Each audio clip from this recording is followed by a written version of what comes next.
What are we watching? Okay. So, first one I really wanted to watch was this video called Yes, Trump is a Fascist. Because, I've actually kind of gone on the record in saying I don't think he is a fascist. And so, like,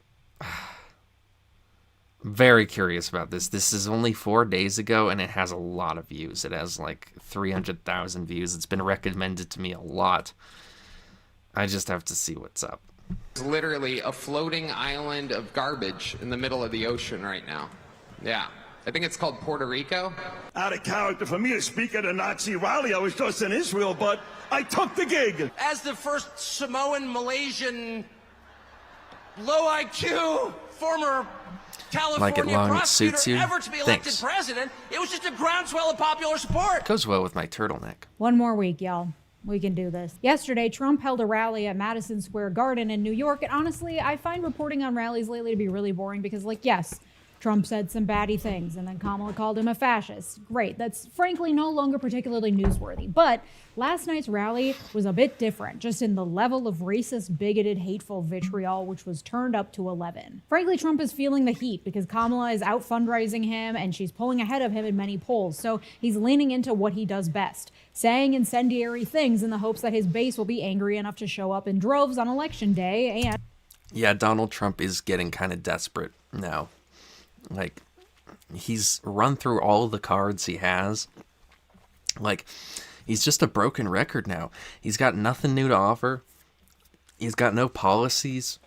All he can do is whine and criticize the inflation and make up nonsense about the border, spreading this absolute lie that Democrats are soft on the border. And spreading lies about abortions, saying you can now kill babies. There's a new thing now where you can kill babies after they're born. That immigrants are spreading disease and eating cats and dogs. I mean, like, he's got nothing. He's running on fumes now. Whereas Kamala Harris actually has real substantive policies, economic policies that she focuses on, that she talks about. Yeah, which one of those is going to be more exciting? I don't know. To me, someone who actually seems to have any fucking ideas, and is not just a whiny, complainy little bitch is a little bit more interesting. And I think a lot of Americans are feeling the same way. And if there aren't enough for him to win, they'll be angry enough to believe the election stealing lies afterwards, and maybe he's been looking really weak and frail, whiny, weaving incoherently. God, I wanted Bobby. No, Bobby sucks. Bobby's a fucking trash heap. Bobby, and you're gonna get Bobby if Trump wins. Assuming you're talking about Robert Kennedy instead of Bob Dobbs. we succeed in their coup this time. And this hateful xenophobic rhetoric, combined with his connections to Project 2025 and his calls for mass deportations and attacking the enemy from within. I think the bigger problem are the people from within. We have some very bad people. We have some sick people, radical left lunatics.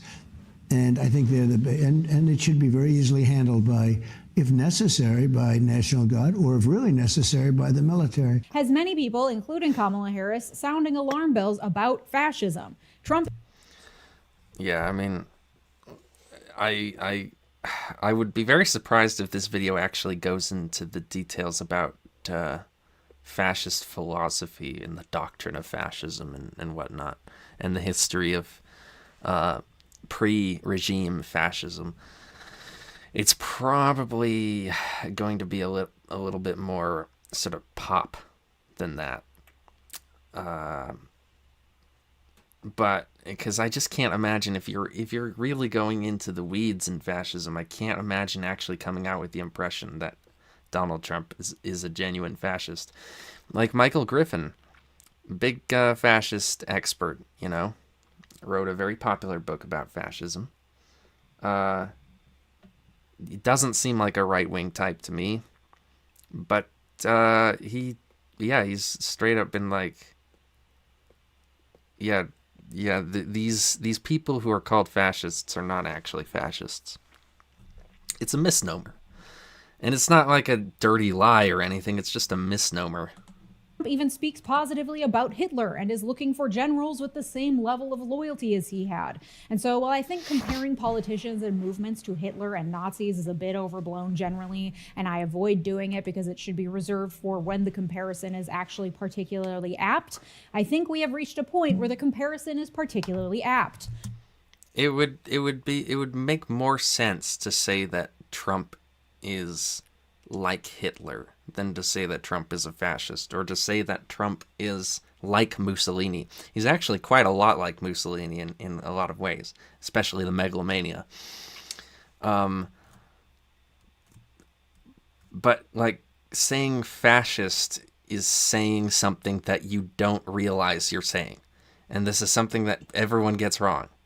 They don't know what they're saying when they call someone a fascist. They think what they're saying is that this person is like Mussolini, when what they're actually saying is that this person is a part of this like ideology and philosophy that dates back to the late 1910s. You know, it doesn't really work. Or, you know, at least saying that they're part of a political movement that took place between the wars, you know? Like, at the bare minimum, you could say that he's a neo-fascist, or at the maximum, rather, at the bare maximum. Because that neo-fascist, the reason that word was coined is because fascism ended. You know, you had to kind of create a new word for that. But the thing that distinguishes neo-fascists is that they tend to be pretty honest about the fact that they're neo-fascists. What you could say is that maybe he's a crypto-neo-fascist, but by that point you're getting pretty far off the mark already, you know? So today, we're breaking down the fascist things Trump has said during his campaign and comparing that to Hitler. We all study the Holocaust in school and learn a lot about the aftermath of World War II, but taking a look at the years leading up to the war, the things Hitler said and the way he took power is, let's just say, instructive. And all the more reason to show up and vote this year for Kamala Harris, whether you like it or not, frankly. Let's get into it. First, let's just define fascism. This word gets thrown around a lot, so it's worth giving it a technical definition. According to Encyclopedia A technical definition, okay. Britannica, fascism is a political ideology and mass movement. Although fascist parties and movements differed... Hold on, you skipped a lot. Fascism is a political ideology and mass movement that dominated many parts of Central, Southern, and Eastern Europe between 1919 and 1945. Between the wars, as I said, it's a movement that happened between the wars, historically. That's the broader fascism, as I interpret it. And that also had adherents in Western Europe, the United States, South Africa, Japan, Latin America, and the Middle East. Europe's first fascist leader, Benito Mussolini, took the name of his party from the Latin word fasces, which referred to a bundle of elm or birch rods, usually containing an axe, used as a symbol of penal authority in ancient Rome. Significantly from one another, they had many characteristics in common, including extreme militaristic nationalism, contempt for electoral democracy and political and cultural liberalism, a belief in natural social hierarchy and the rule of elites, and the desire to create a people's community in which individual interests would be subordinated to the good of the nation. Yeah, so here we have Britannica using the word Volksgemeinschaft. I believe that's how you pronounce it. Which is a feature of the sort of German nationalism that you don't find this word Volksgemeinschaft in fascism. Obviously, it's from a different language. So it's kind of what's going on here is we're getting this sort of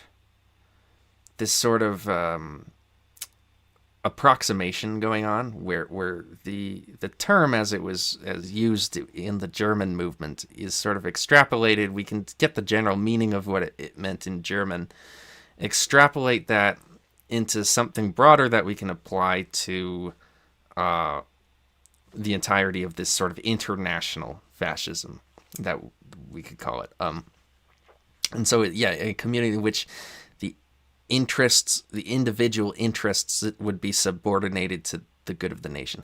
I think a much better way of talking about it would be to go back to the actual Italian. Talk about the totalitarian state, or the corporate state. But in any case, talk about the idea of the state as, everything within the state, nothing outside the state, nothing against the state. That, I think, is central to fascism specifically. This German thing, definitely, I mean, it's a very, very similar, if not the same idea. But I think we're running into the problem where we conclude that the Germans were fascists, and because of that, we use their sort of verbiage and their ideology to kind of give us a general understanding of fascism, which I don't think is the right way to go about it. If for no other reason than they didn't call themselves fascists, and I didn't identify as fascists, whereas other people did. And so if some people did and some people didn't, and those people were not recognized as that thing by the people who did, it's just weird to me to then sort of use these people, the people who didn't, as your kind of chief kind of example and your standard by which to understand the phenomenon. But it's messy and it's muddled because of the way that fascism ended and wasn't allowed to continue. And because of that, it did not develop into really a thoroughly understood core concept. And so these Italian ideas that I'm talking about, to me, are what defines fascism. But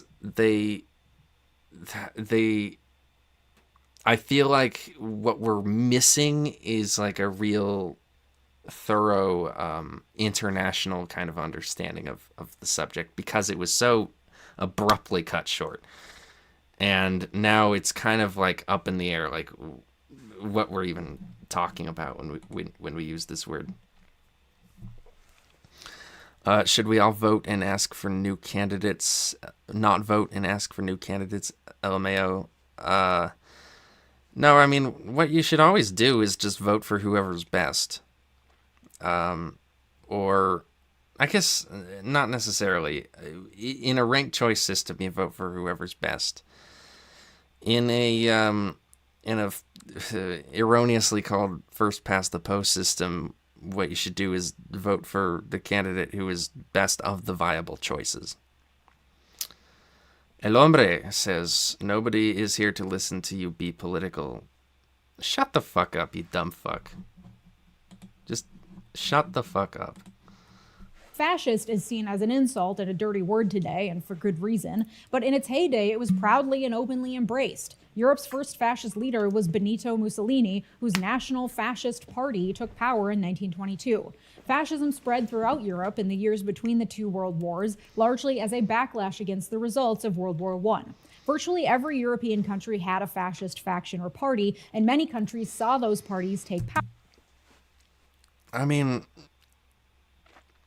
here's a question. Where do the Pashas fit into this? The guys who were in control of Turkey during World War I. Because they were nationalists. They were young Turks. And I see some similarity between them and the broader fascist movement, but they came long before fascism. In fact, their regime ended right around the time fascism started. So where do they fit in? Power, including, of course, Italy and Germany. There were also fascist movements outside Europe, and I don't mean to be Eurocentric here, but this isn't a treatise on fascism, and I'm focusing on Hitler today, which requires talking mainly about... Yeah, okay. So this video isn't about fascism, and it's clearly not making any attempt to understand fascism before talking about it, which is kind of the frustrating thing. But it's like, at this point, can you really expect anything more? I mean, there's nothing. It's like we've fallen so far down this hole that, like, to even try to get us out of this hole, I feel like I'm wasting my time. Europe. Now, what makes a fascist? Unlike other political ideologies, fascism is unique because it doesn't have one clear theoretical framework, and instead it adapts to the specific cultural and historical conditions depending on where in the world it manifests. It is generally an amalgamation of a few key ideas. 1. Radical nationalism. In fascism, the ethnically and culturally homogenous core of the nation is the most valuable and central aspect of political life. We must do everything in our power to return to that historical homogeneity, whether real or imagined, as a means of protecting the nation from the threat of outsiders, both external and within our own borders. Number 2, populist authoritarianism. Fascism promotes the idolization and mythologization of charismatic central leaders. Leaders who are seen as embodiments of the people's will and of the nation itself, which falls in line with... I think with radical nationalism, though, there's also the element of wanting to renew the nation and uplift it into greater heights and empower it to do great things. Which is, that is perhaps a more sort of positively framed trait that people aren't quite as interested in bringing up. I wonder why. With fascism's belief in authoritarianism, wherein the leader is infallible and above the law. And number 3, anti-liberal and anti-democratic. Traditionally, fascism expresses its anti-liberal sentiments through a rejection of the liberal emphasis on individual rights and freedoms, and instead advocating for subordination of individualism in favor of the collective fight for the nation. Democratic processes are weak, bureaucratic, and inefficient. The will of the nation must be implemented through swift, decisive action by the idolized leader, who embodies the will of the nation anyway, so let him just do his thing. Unlike That's actually a pretty accurate summation of that point. Traditional conservatism, which advocates for order and tradition, fascism brings a revolutionary fervor and populist rhetoric that alienates traditional conservatives as well as liberals. It is more radical, more movement-driven, and, as I said, more syncretic. Willing to fudge traditional political ideology in order to achieve the ultimate end goals of radical nationalism and populist authoritarianism. And a lot of the details of any particular fascist ideology differs depending on the specific location and moment in time when it manifests. Those details generally revolve around scapegoating and fear-mongering, capitalizing on whatever is most scary to the population and giving them a group towards which to target their anger. In Italy and Germany, the fascist parties capitalized on the anger and fear of war veterans, the middle class, and other segments of society who felt alienated and threatened by societal and economic change. And socialists, who were violent, godless revolutionaries intent on dissolving the traditional way of life, like the Bolsheviks in Russia, as well as Jews, who were allegedly involved in, the massive plot to control... I mean, socialism does the same thing, only it's a different group of people. It's the industrial laborer, and in some cases the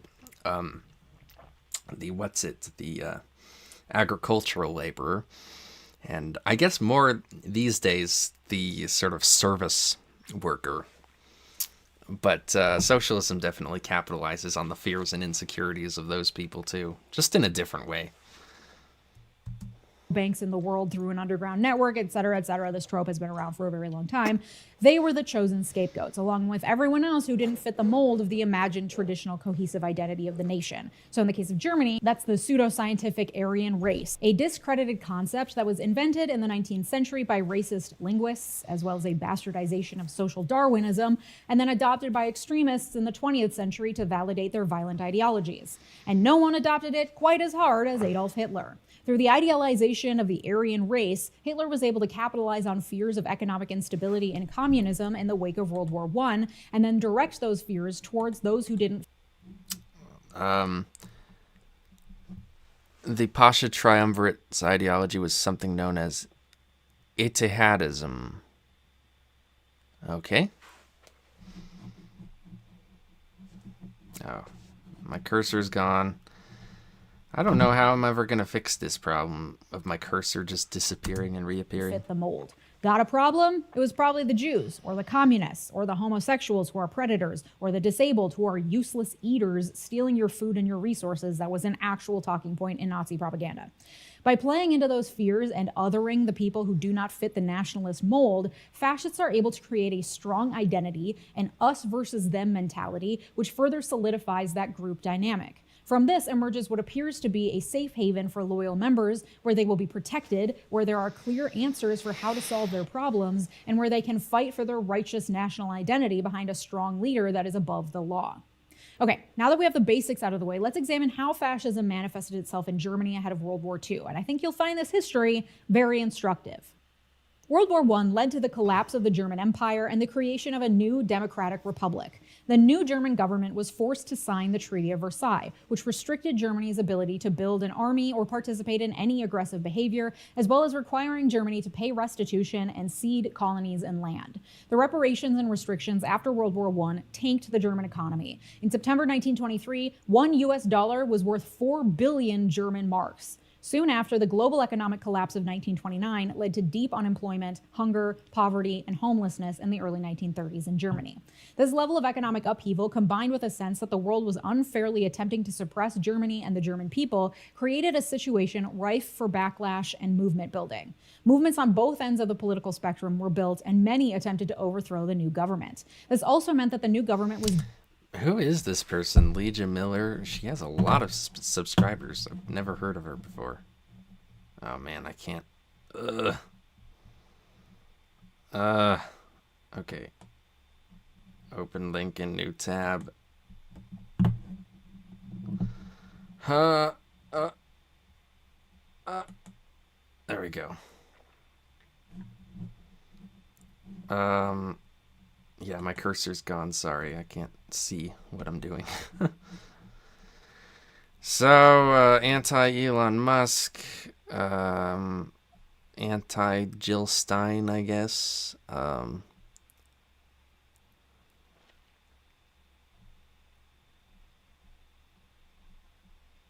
Just general sort of political left-wing stuff.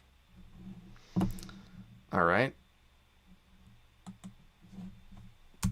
Deeply divided, making it nearly impossible to pass new laws, and many Germans lost faith in their leaders' ability to govern. Sound familiar? The Nazi Party was one of many new movements that grew out of this post-war... Okay, let's look. I'm not a history buff, but doesn't it seem like in hard times humans tend to right? Then in peaceful times, left. We rise, then destroy ourselves. It's always in the name of money or religion. Damn, that paragraph was a mess. I need to stop drinking.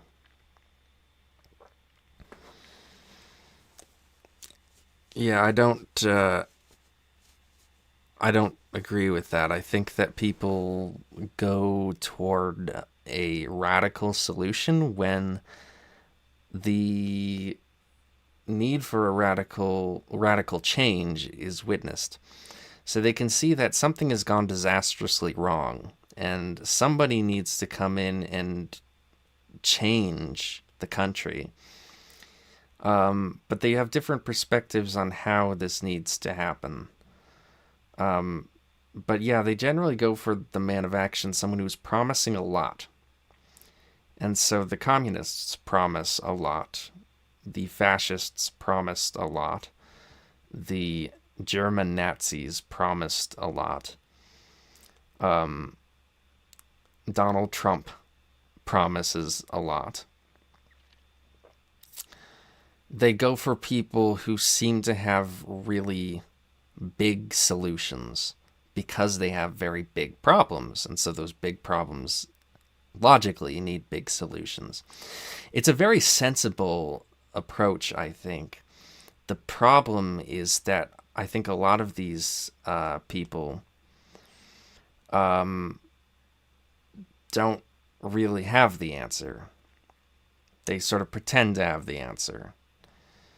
Or maybe they have some good approaches, but they don't really have a way to make it sustainable and to make it work, and they have all these other ideas around the edges that aren't necessary and make things worse, actually, and destabilize the country even further.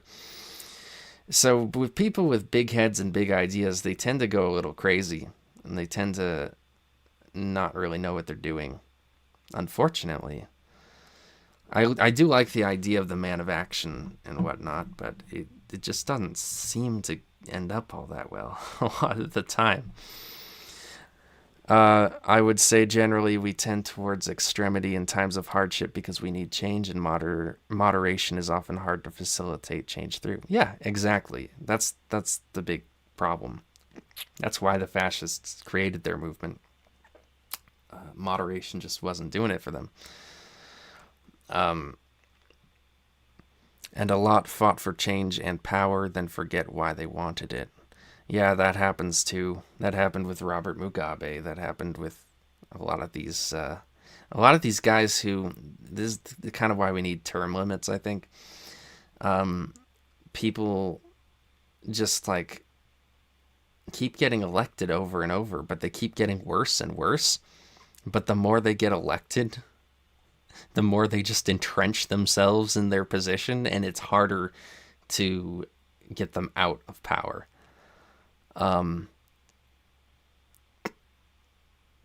And because of that, they just lose touch with what they were even doing in the first place. And they become either stupid or careless or frivolous or negligent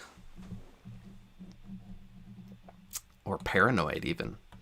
World War I discontent. And Adolf Hitler, a young wounded World War I veteran, joined early in 1919. The group was impressed with his organization and oratory skills, and he became responsible for recruitment and propaganda, organizing larger party meetings and rallies where he would give speeches that made him indispensable to the party and its growth. In 1920, he developed the party's 25-point program, including pushing for an overhaul of the party structure that replaced the Democratic Committee with a single leader with ultimate control. When this That's kind of what Donald Trump has done with the Republican Party.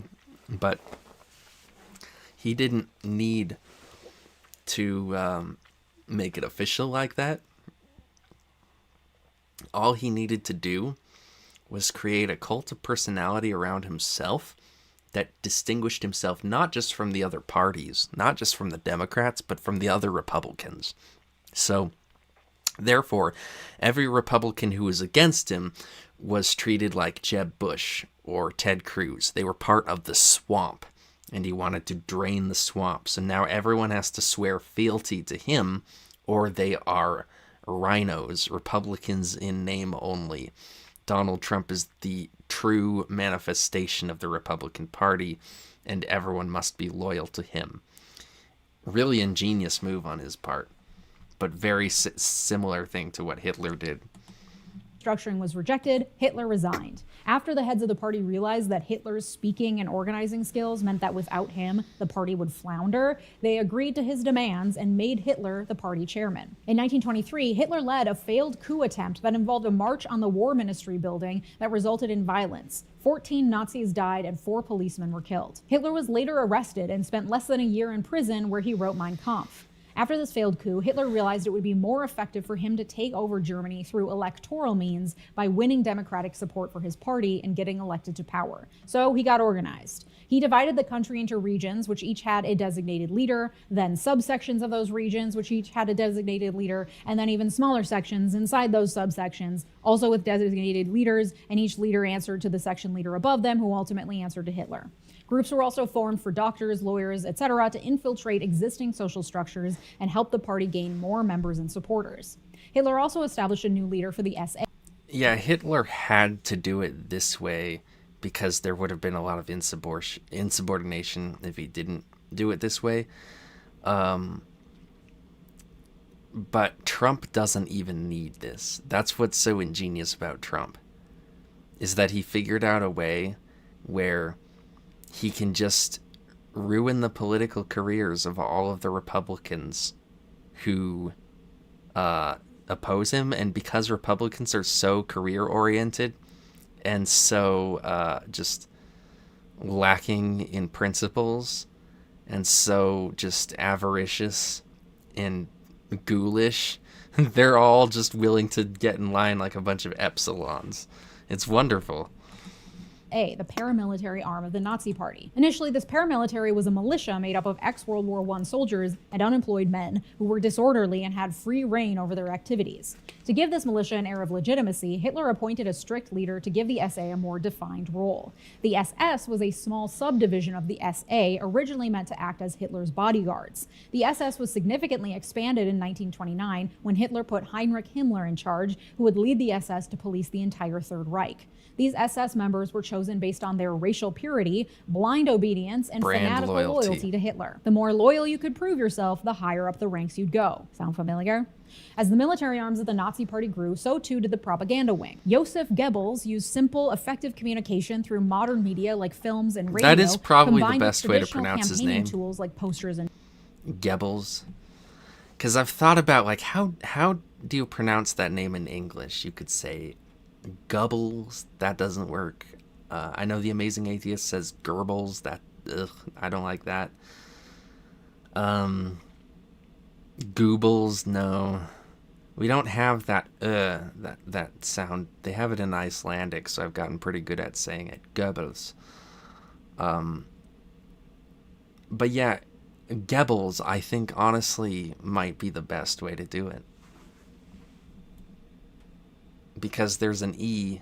When you write it in English, there's an E in it. And it's kind of like...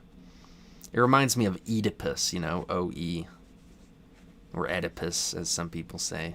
It's kind of... There's kind of a tradition of pronouncing things like that when you're taking them out of Greek and Latin. Newspapers. The propaganda played into Germans' fears during uncertain and unstable times. These included instilling fear of unemployment in the working class, portrayals of ideals of family and the role of women as mothers, and scapegoating Jews and communists as a source of most of their economic and personal woes. Through this propaganda, Goebbels built an image of Hitler as the strong, stable leader Germany needed to become a great power again.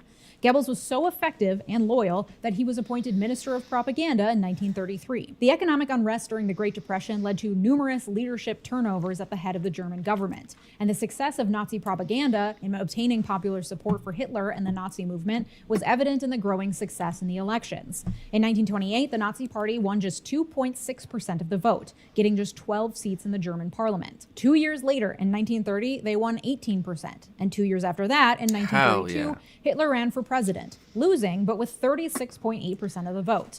This turned Hitler from... That's an extreme rise in popularity.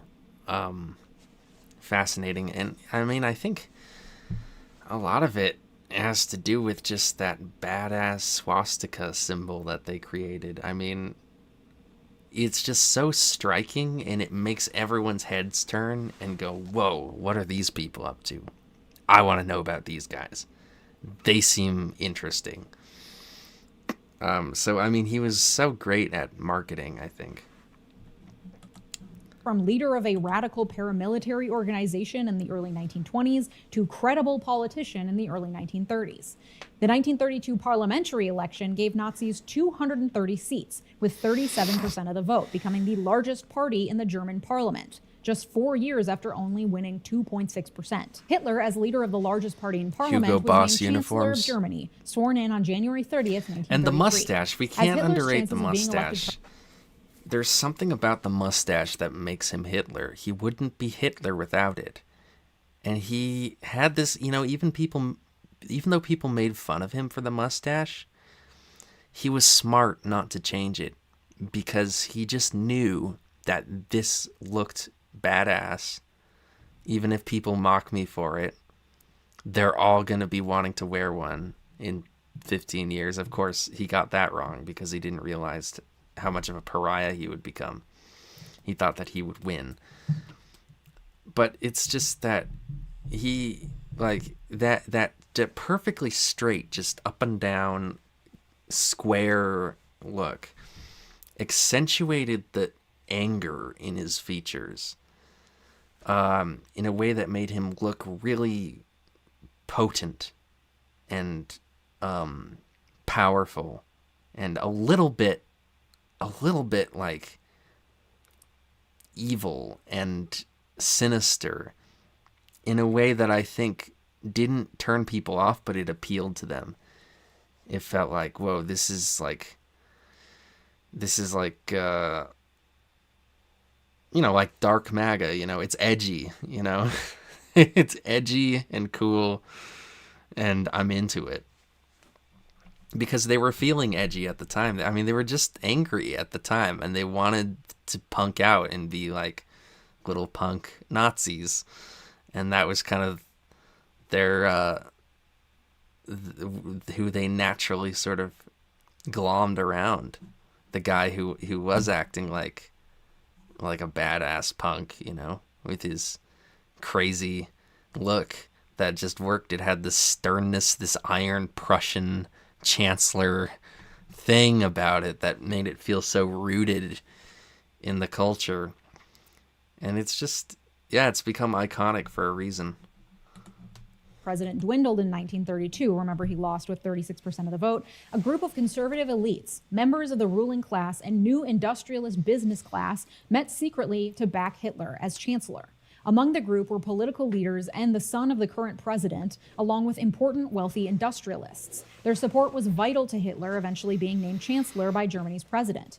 The idea being that they needed a strong authoritarian power in place to protect their power and money, and they saw their opportunity in Hitler. Sound familiar?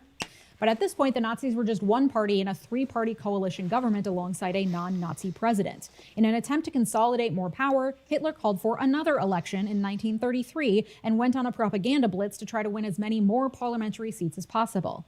But then in February 1933, the German parliament building was suddenly set ablaze, burning to the ground and instilling panic in the public over the potential terror attack. A young Dutch communist was arrested for the crime, playing into the Nazi Party's scapegoating of communists. That dude looks like a modern propaganda. 4,000 communists were subsequently imprisoned as a result. He the looks day like after a the fire, the college president kid. of Germany signed the emergency decree for the protection of the German people. Through this presidential decree, Hitler got emergency powers. The decree suspended basic personal freedoms like the freedom of speech, the right to own property, and the right to trial before imprisonment. This gave Nazis a legal and legitimized basis to persecute and oppress opponents as traitors to the Republic, because people could be imprisoned for no reason. The Communist Party and its democratically elected parliament members were banned from parliament. The elections went forward as planned. In March, now under the fear of potential political persecution, many people feared for their safety in casting their ballots. The Nazi Party won 43% of the vote, an increase of nearly 10% over the election held just 6 months before. Yeah. 2 weeks after the perception of being counterculture was certainly a draw. I think it was. I mean, I think edgelords are a factor that you can't discount. I think that there was a lot of just edgelords at the time, and that was how you became an edgelord. That was how you were an edgelord back then. You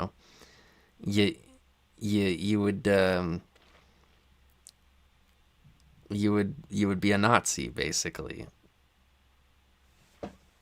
And I think these days a lot of those same people are Trump supporters for the same reason. The election, Hitler proposed a law to parliament that would give him the power to rule by decree, meaning he could just issue a decree and it would become law, as opposed to proposing laws to parliament for approval. The terror and fear that was still very palpable after the attack on parliament 1 month before, combined with the support of political elites, gave Hitler's otherwise bat-crazy proposal that air of legitimacy it needed. Hitler won over the centrist party by promising to protect the interests of the Catholic Church, and with the communist parliament members banned from attending and the newly and illegitimately elected Nazi members of parliament, Hitler was able to get the parliament to pass his enabling law 444 to 94. Again, lending an air of legitimacy to what was an absolutely anti-democratic power grab. That same month, March 1933, the Nazis opened Dachau, their first concentration camp, to house and murder their political opponents.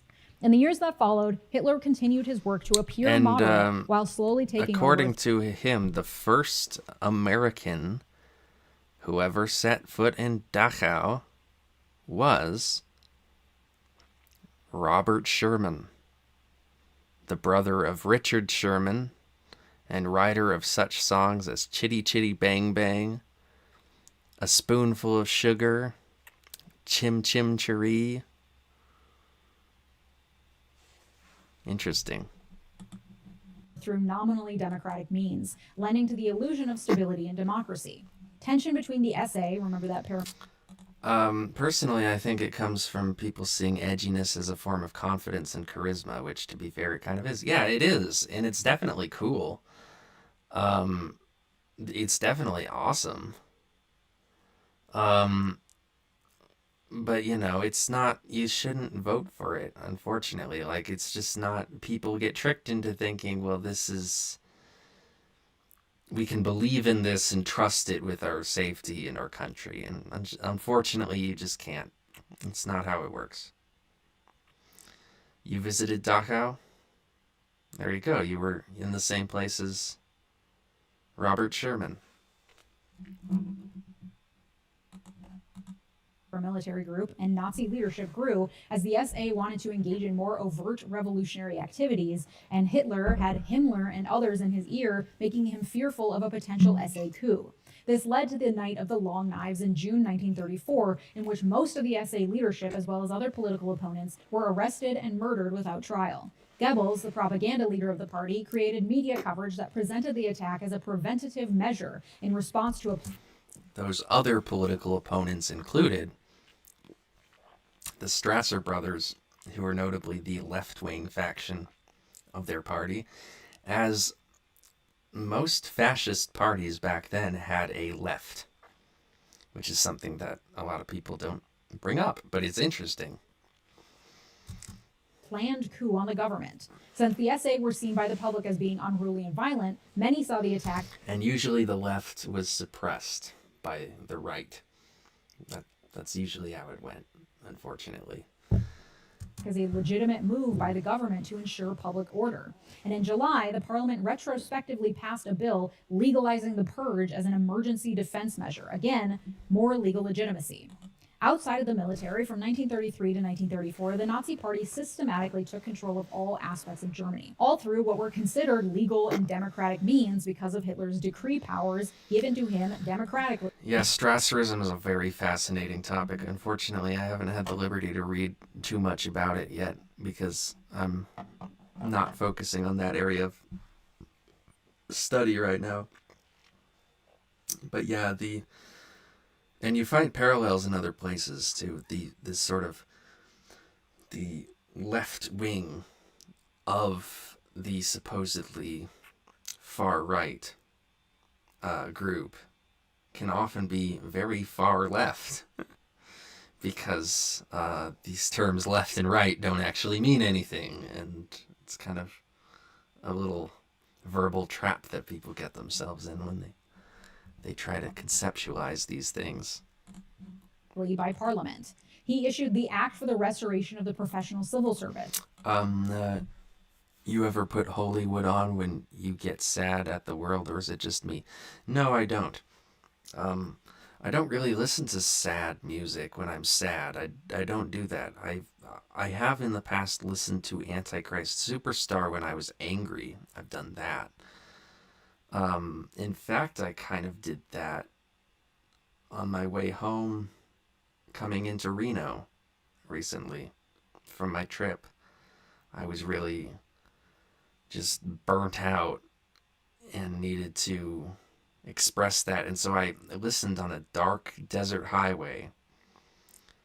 I listened to all of Antichrist Superstar and all of Portrait of an American Family, but really Antichrist Superstar was the main important one. I listened to it all with the music blaring in the speakers, and it was like the most ideal way to listen to that album, because you're in this dark environment, you're going somewhere, you're hypnotized by the road, and you're just letting the album just fill your ears with sound in a way that you can't really do as well with earbuds. And like, I don't have like a big speaker sound system to use, and even if I did, I would probably irritate other people in my house. So really, I've never had an opportunity to really listen to Antichrist Superstar, to really just have the ideal listening experience until then. Nah, I do that too, Tonyo. especially the nobodies in the death song. Mark, the nobodies be hitting dark. No better place than in an open, desolate desert. At night, too. Yeah, Antichrist Superstar with the AC max while driving in the dark is peak. Yeah. Removing anyone of non-Aryan descent from civil service, including the removal of any judges that were deemed non-compliant with Nazi law or principles. The Nazis replaced the Supreme Court with the People's Court, on which sat judges chosen specifically for their Nazi beliefs. Goebbels was put in charge of controlling the national media, arts, and culture, ensuring they all advocated for Nazi ideas. Then, in August 1934, the president of Germany, the final check on Hitler's power, died. Shortly after, Hitler announced that the offices of the Chancellor and the President would be combined to create one consolidated leader, and that Hitler himself would occupy the role. To once again lend an air of democratic legitimacy to this proclamation, a vote was held for German people to decide whether or not they approved of the merging of the offices and Hitler's new role as Führer. According to official reports, 95% of the population voted, and 90% voted in favor of Hitler. A reminder that there was a lot of political persecution and threats happening at this time. That's a lot of people, though. That's a huge number of fucking voters. 95% of the population? Holy shit. And that many of them voted for Hitler? I mean, yeah, sure, threats and persecution, blah, blah, blah, but, like, that's a lot of popular support. And, I mean, I guess I can see at the time why, like, if you're not woke, like back then people weren't woke the way they are today, and they just didn't understand the consequences of the things that they were hearing in the newspapers and on the radio, and they just thought, well, the Jews, yeah, they're probably not great. I mean, they're kind of weird looking. They don't really vibe with us. They're not Christian. Yeah, there's probably something up with them. And yeah, homosexuality, that's gross. I don't like that. So yeah, I agree with that. Yeah, people probably shouldn't be like doing all this degenerate stuff. Yeah, probably should clean up our act. We should probably get ourselves, together in good kind of military order. Like, there's a way you can kind of fall into that thinking when it's like, yeah, it kind of makes common sense. Back then, back when they didn't have really the context for understanding why that was so bad, it wasn't like everyone was evil. It was more just like people were just like, well, yeah, we should get ourselves in shape, It's a new changing world. We've got obstacles to face. We've got a really bad economic situation. Here's a guy who's giving us answers and saying that we need to shape up and discipline ourselves. And by golly, my grandfather would tell me the same thing. I mean, this is the same shit they've been told their whole lives, and then someone comes on, he's like grandpa for the whole country. It's like, okay, maybe we should get our act together. It makes sense to me why people turn to this. These days, I think people have a much harder time understanding it because they lack the perspective of a pre-woke world. And I think it's great that we went woke, but I just think that it helps if you understand what it was like before people were woke. And if you weren't one of these degenerates who was an outcast, you didn't have the perspective to understand what that was like. Some people did. Some people were really empathetic and could see beyond their own lives. But it was just a different time, I think. And a different culture, different country, I think we're used to the American or British sort of Anglo way.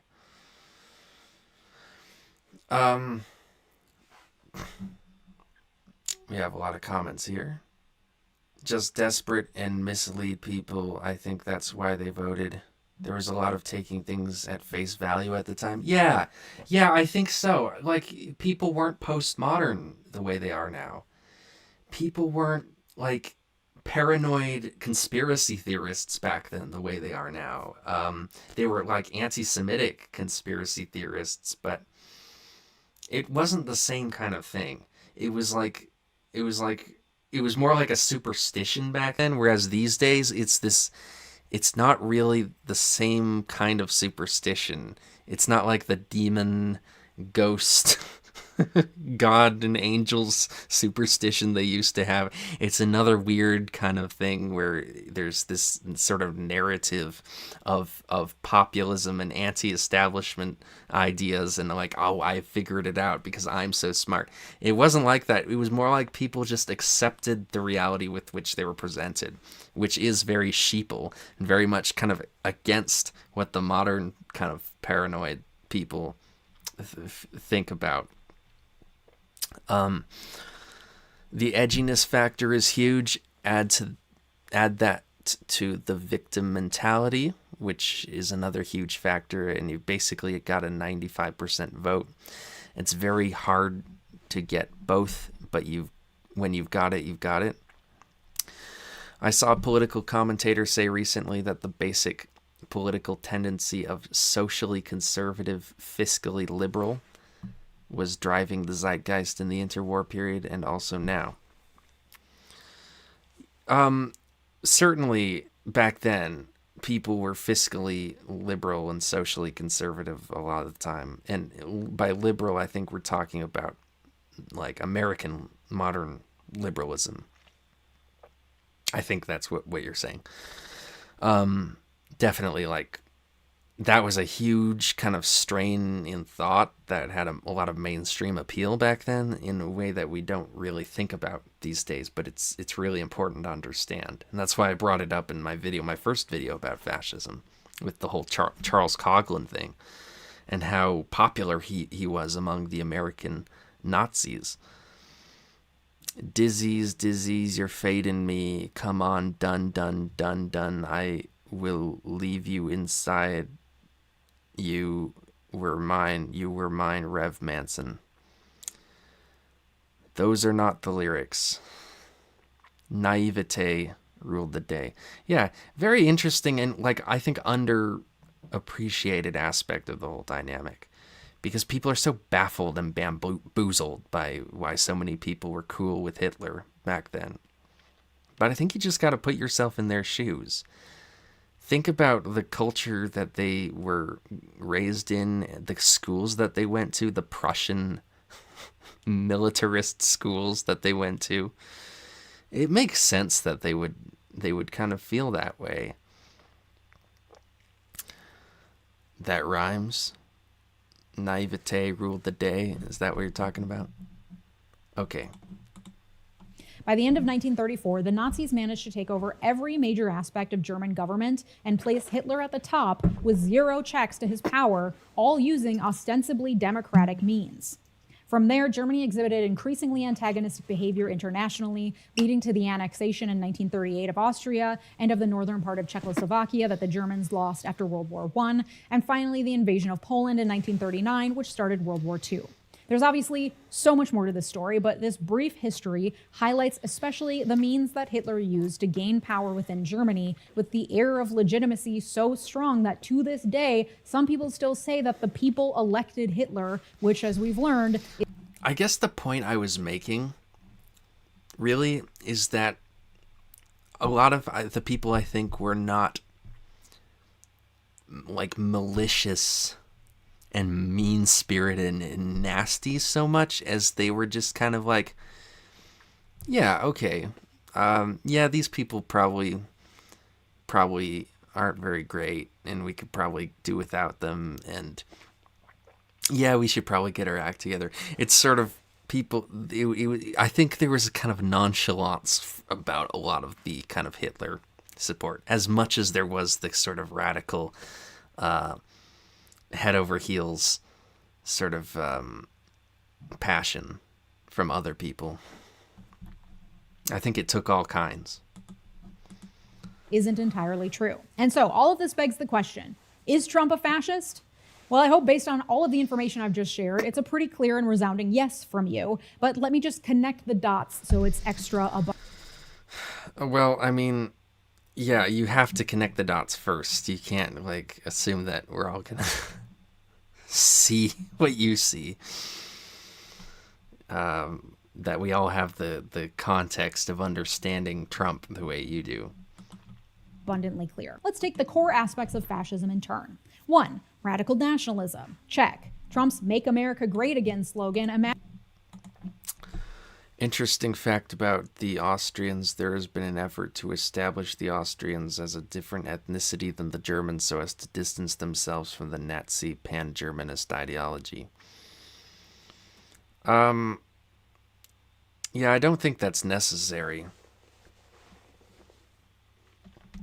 Because, I mean, Austrian, I mean, it's not a linguistic phenomenon. There is an Austrian dialect of German, but there are also Austrians who speak a dialect that's more similar to Bavarian, which is like Hitler. Hitler was from a part of Austria where the way they talked was a little bit more like Bavaria than Vienna, a little bit more like Nuremberg than Vienna, or not Nuremberg. What was the capital of Bavaria? I can't remember.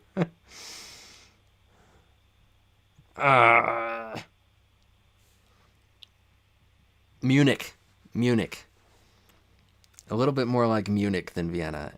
And so it's like, what, this, it feels like such a obvious political ploy to try to create this sort of a fucking Austrian ethnicity. No, it's not an ethnicity, it's a nationality. It was always a political difference. It was the Habsburg territories versus the Hohenzollern. And, well, I guess they weren't really the Hohenzollern territories. They were an empire united under Hohenzollern leadership. But a lot of that territory was Hohenzollern territory. Wasn't Hitler an Austrian with identity problems? No, he was an Austrian who he didn't really. I mean, identity problems. What do you mean by that? I mean, what do you mean? He was an Austrian. There's also the Tyroleans. Yeah, the Tyroleans. They're a different type, you know. There's different ethnicities of within the German population of Austria. So, the idea of creating an Austrian ethnicity makes no sense. It's a nationality. It definitely is, no denying it. Yeah. Imagines a made-up past as a vision for a utopian future, and central to that is a shared American identity. What that identity is depends on which group you're asking, but generally that's going to be white, Christian, heterosexual family units. This is made clear by the work Trump and his followers do to attack anyone who doesn't follow that mold. Immigrants, Muslims, trans folks, black single mothers, anyone who doesn't fit the mold is open for ridicule, with the end goal being a return. Yeah, Trump is definitely very nationalist in a very exclusionary way. So in this way, he fits the bill pretty well. He also has the Make America Great Again thing, the idea of needing to revive national greatness. Also fits the bill pretty well.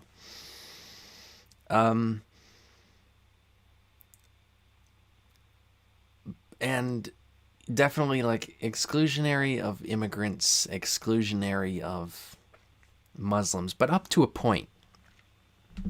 And I think the point is he is pretty much okay with anyone who likes him. And I don't think you could say that about Hitler. I think if you had a bunch of Jews saying Jews for Hitler, he would probably think that's bad PR for him. Whereas I don't know if Trump feels that way. I think for Trump, any amount of support is good support. It doesn't matter where it's coming from. Unless it's from someone like David Duke. So in that way, he actually distances himself from the so-called far right, the sort of racist camp. Because, you know, he at first was kind of like, okay, David Duke, like, do I want to necessarily say that I don't want his support? Like, any support is good support. So I think in that way it sort of, for him, like, he didn't think that made sense to try to say you denounce or renounce somebody's support. It's like, well, if someone's supporting me, they're supporting me. It doesn't matter what they believe in. And I think that's Trump's general philosophy on it. I don't think he's really identitarian. I think he's a megalomaniac. And so anyone who loves him, he's cool with. But then when David Duke brought too much heat on him, he finally actually did have to renounce David Duke.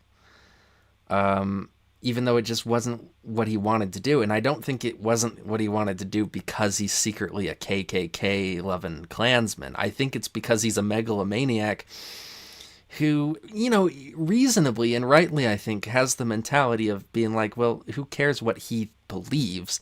If he supports me, then he's, you know, advantageous to me. Which I think is a totally reasonable way to look at the situation. So, generally, I think, yeah, you can say that, yeah, Trump is hyper-nationalist, and in that sense he resembles Hitler, but there are also differences. There are also key ways in which he doesn't resemble Hitler, I think. Claudia Burdella is here. Hello. Turn to this imagined shared identity.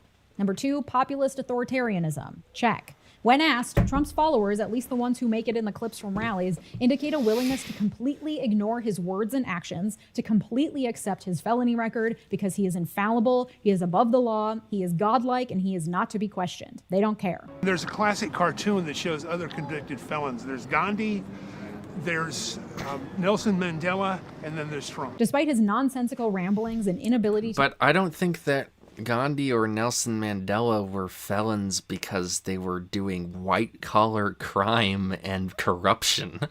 I don't think that's the reason they were felons. I think they were felons because they were inciting people to rebel against the government.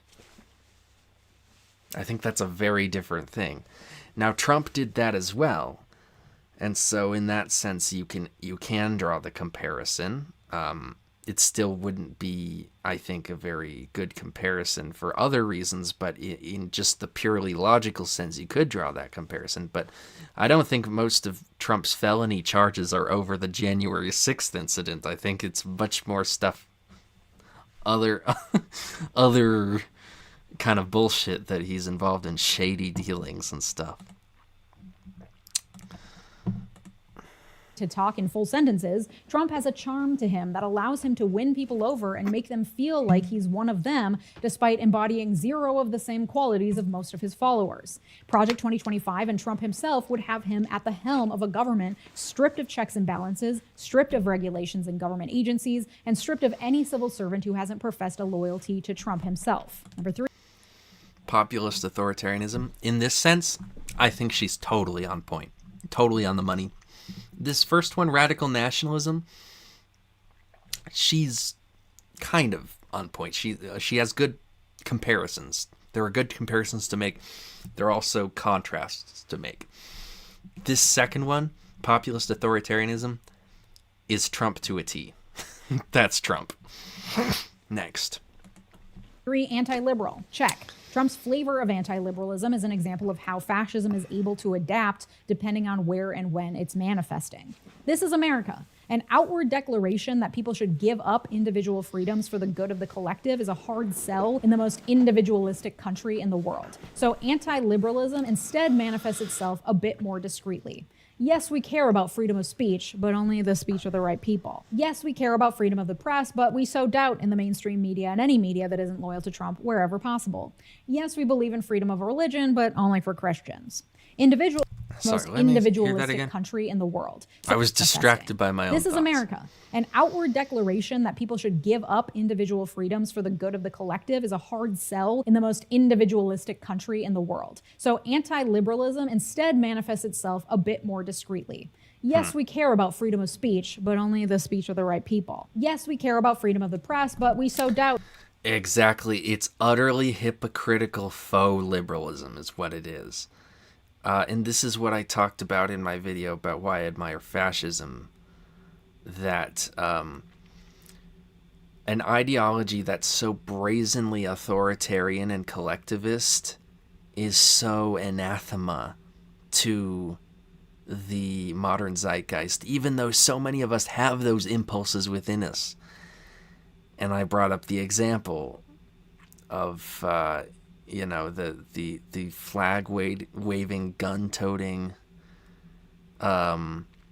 just totally pro-military, seemingly, they would seemingly be pro-state conservatives, but they're not. They have this anti-state rhetoric. It's fascinating how sort of brain broken people have become, convincing themselves that they're libertarians when they're really authoritarians. It's so fascinating, isn't it?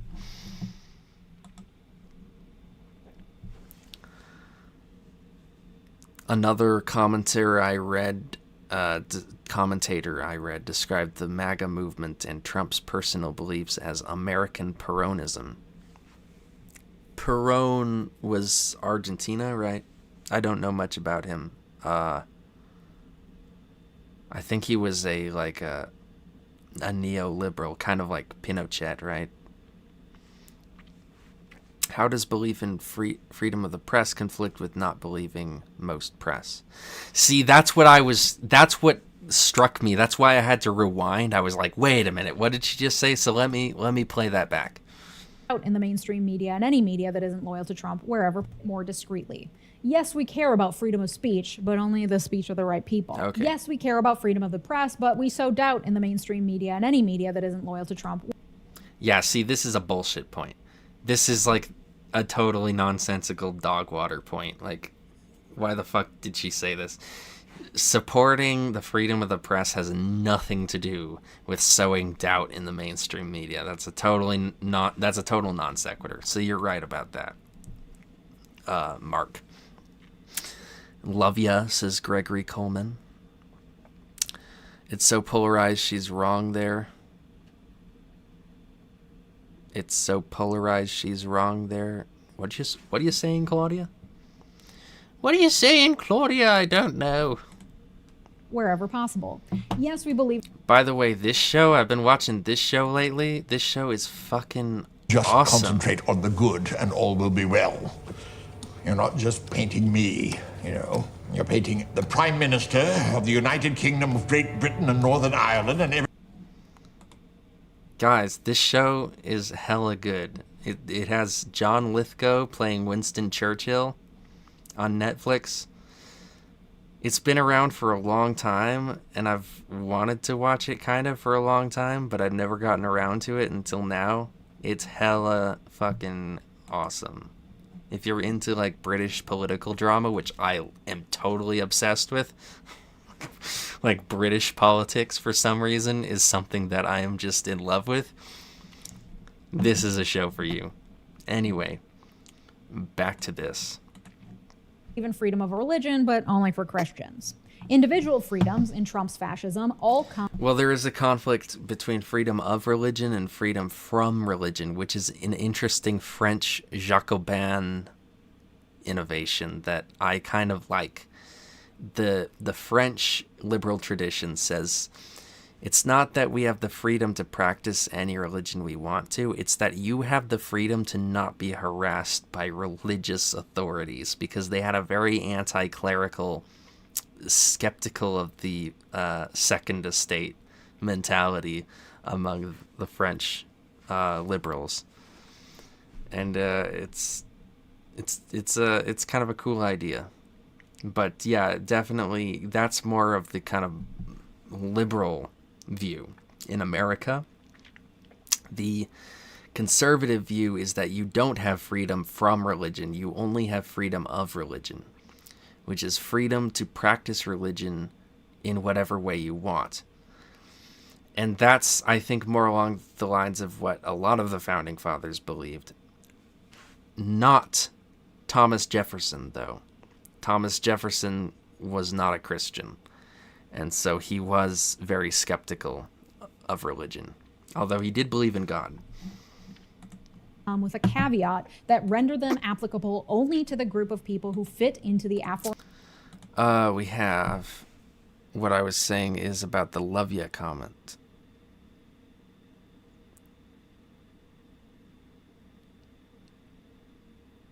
Huh? What are you talking about? Okay. I watched this documentary about Deep Throat. It was pretty good. John Waters is in it, of course, and then randomly, of all people, Bill Maher. Oh my god. That fucking perv, of course he'd be in it. Yeah, Deep Throat is... I mean, isn't that just, like, an Andy Warhol thing? Isn't that like an Andy Warhol... Or am I mixing it up with something? Isn't that a movie by Andy Warhol? The beautiful meatball, the beautiful meatball. See, that works, but I kind of prefer the beautiful pizza, the beautiful pizza. It's all relative to the cut of your pizza. See, I can't remember the rest of the lyrics to that. I had lyrics to that years ago, but I can't remember. Warhol had nothing to do with it. Then what is it? Deep Throat.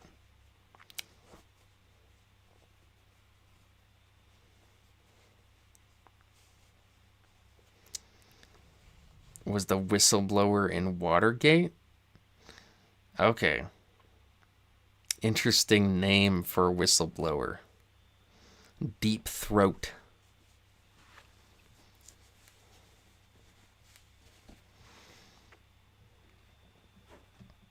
See, why the fuck was John Waters in it then?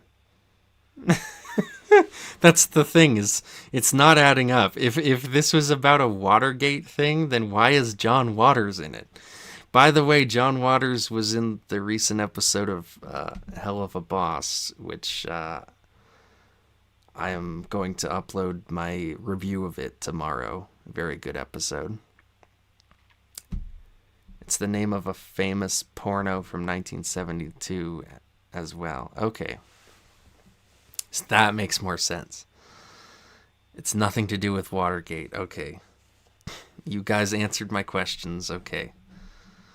Let's move on. Aforementioned made-up traditional identity of the nation. And number 4, anti-democratic, also check. You hear it in the dog whistles that have been adopted by his followers. We're not a democracy, we're a republic. You see it in Project 2025 and in Trump's own professed plans. Fire civil servants who aren't loyal, replace judges to the group of people who fit into the aforementioned made-up traditional identity of the nation.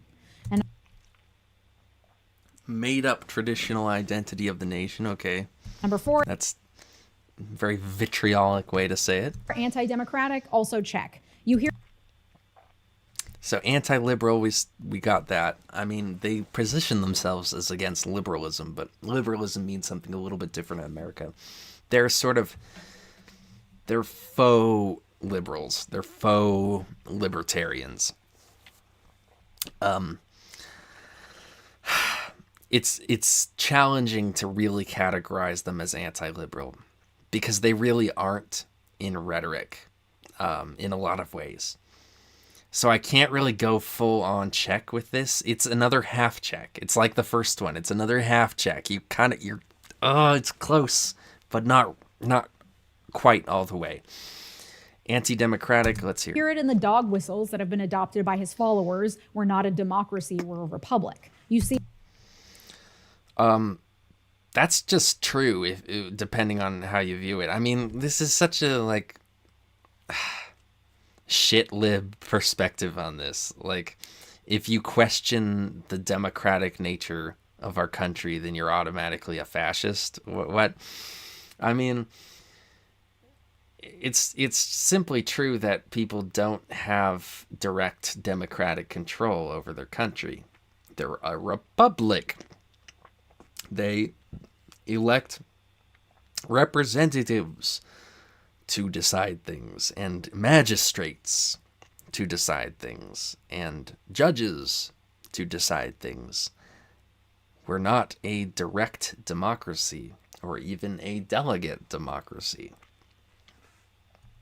See it in Project 2025 and in Trump's own professed plans. Fire civil servants who aren't loyal, replace judges with loyalists, get rid of the administrative state in favor of a concentration of power in the hands of the president, who can act swiftly and decisively without the inconvenience of regulations, unchecked by other branches or by the will of the people. And when Trump says he wants generals as loyal to him as Hitler had, that is coming from a place of having studied how Hitler did what he did. Studied may be too strong of a word, as I'm not convinced Trump can read words really good, but I mean, I think it just means he was impressed by the Blitzkrieg and thought that that was a really cool maneuver, and thought that it is quite impressive how talented the military command was in Germany, that they managed to hold their own when they were one country sandwiched between a bunch of hostile countries, and they managed to survive for a pretty long time. He surrounds himself with people who can. Like Hitler, Trump has capitalized on the fears of his base: astronomical economic inequality, racial animosity, changing societal norms. Like Hitler, Trump has chosen a handful of scapegoats that can be blamed for everything without needing any actual evidence to back it up. Can't find housing? Immigrants took it. Can't find a job? Immigrants took it. Feeling unsafe? Probably the immigrants, or the blacks, or the black immigrants.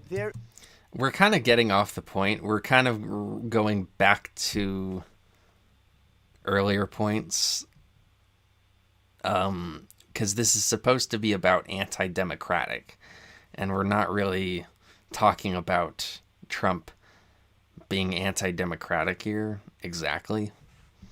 They're eating the pets of the people that live there. Like Hitler, Trump and his cronies have infiltrated every aspect of public life in order to take control or discredit it. Trump alone didn't do this, but his supporters have been working for decades to lay the groundwork. For example, the Kochs and their network have funded academic institutions to push questionable free market ideology. They have funded think tanks to push articles and policy around those ideologies, including the Heritage Foundation, creator of Project 2020.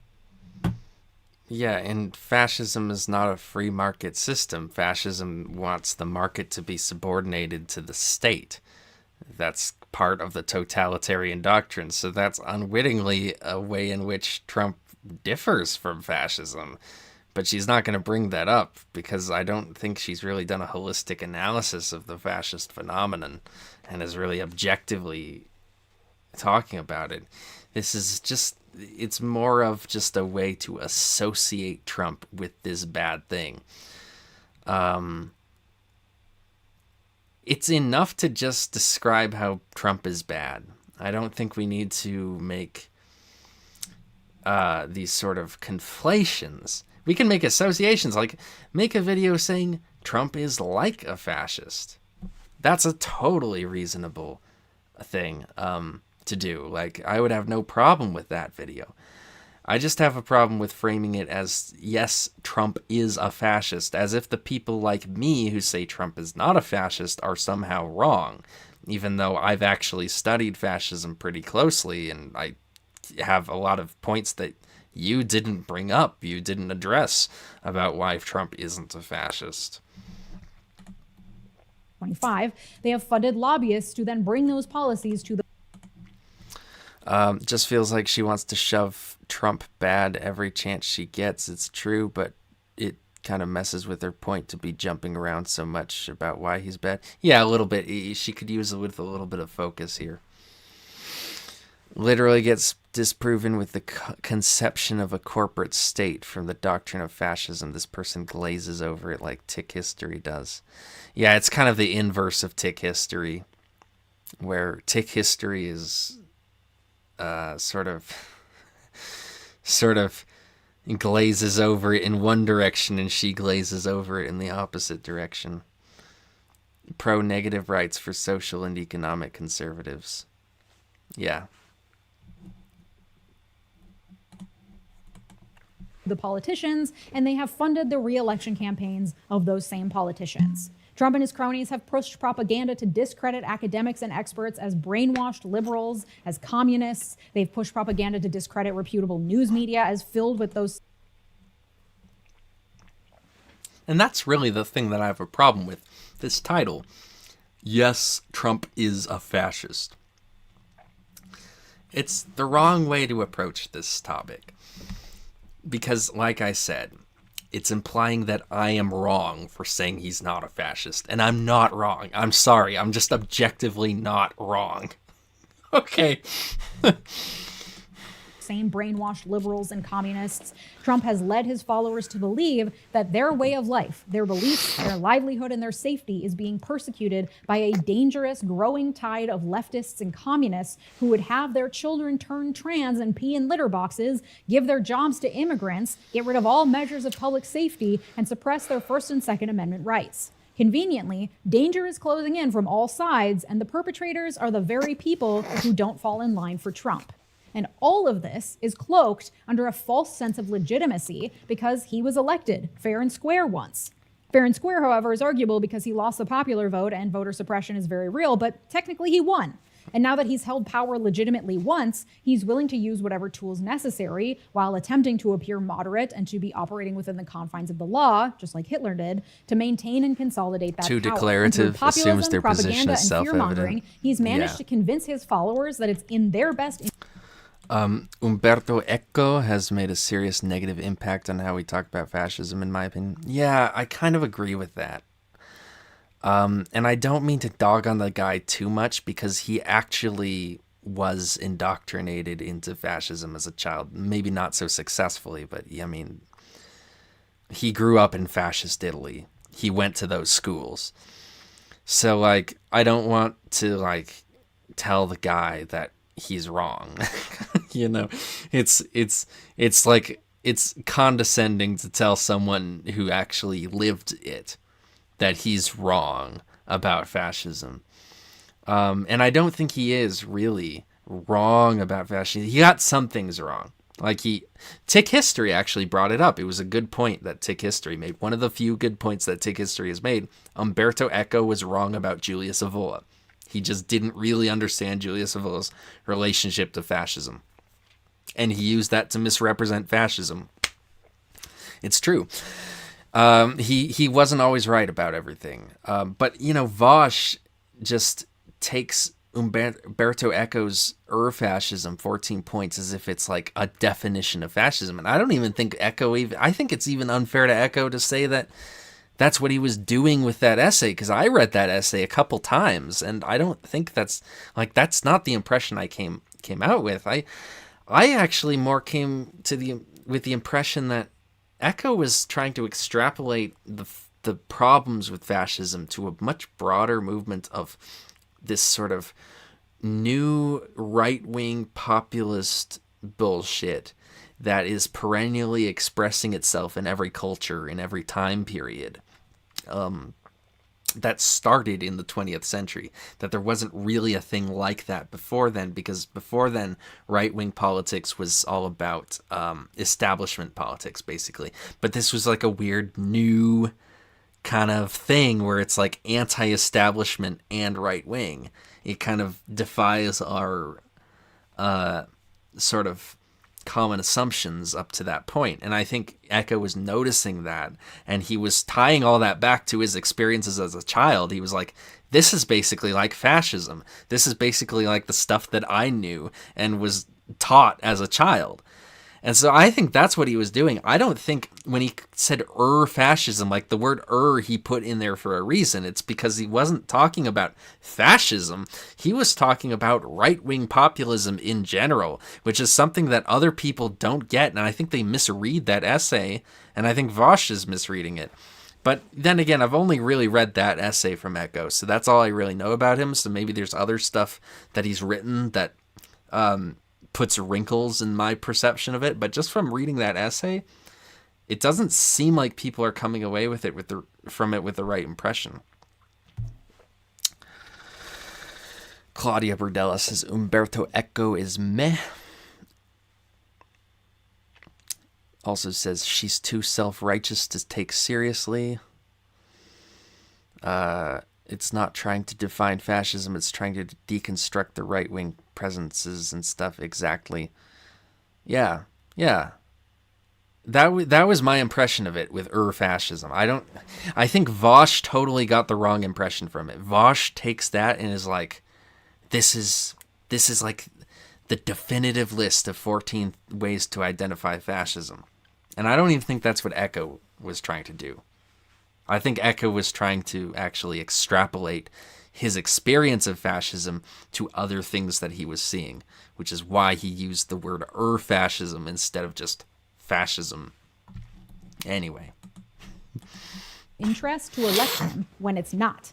All the while, he's backed by today's version of wealthy industrialists who believe that with him in the White House, their money and power will go untouched and unchallenged. And on the similarities go. Trump is a fascist. If he wins next week, there will be far fewer checks on his power than there were the first time, thanks to the damage he did during his first administration. It is only through a decisive victory that we can hopefully definitively shut down Trump's power, as well as his challenges to the election results after the fact. But hope is not lost. You do not need a time machine to go back and kill Hitler. You can do your part now to vote against fascism in our own era.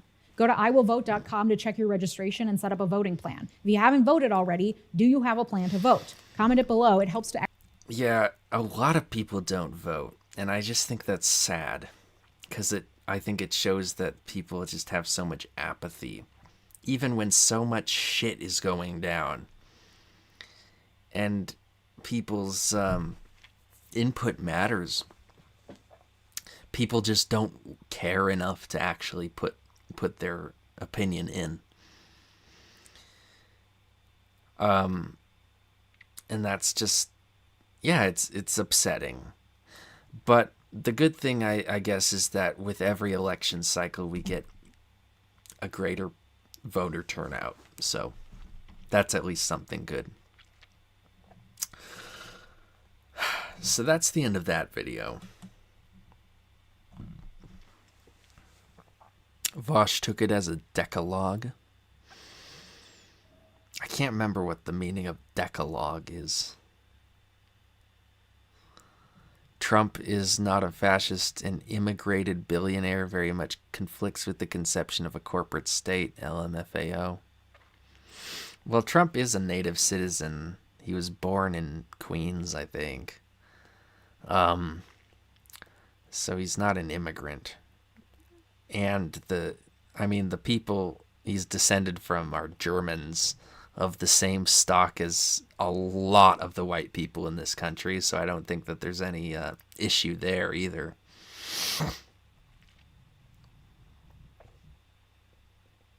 But the billionaire aspect, I mean, billionaires are not, like, the corporate state is not against billionaires, I don't think. He just thinks that billionaires shouldn't be in control of the country in this sort of what Mosley called financial democracy. I was talking about Elon Musk because she mentioned billionaires backing him. Oh, okay. You're talking about Elon Musk. Okay, that's a totally different subject, yeah. Yeah, he is. I guess he's backed by the international moneyed elites. Although Elon Musk, even though his money originally comes from South Africa, I think most of the investments he's made have been in American businesses, like Tesla. Decalogue equals another name for the Ten Commandments. Oh, okay.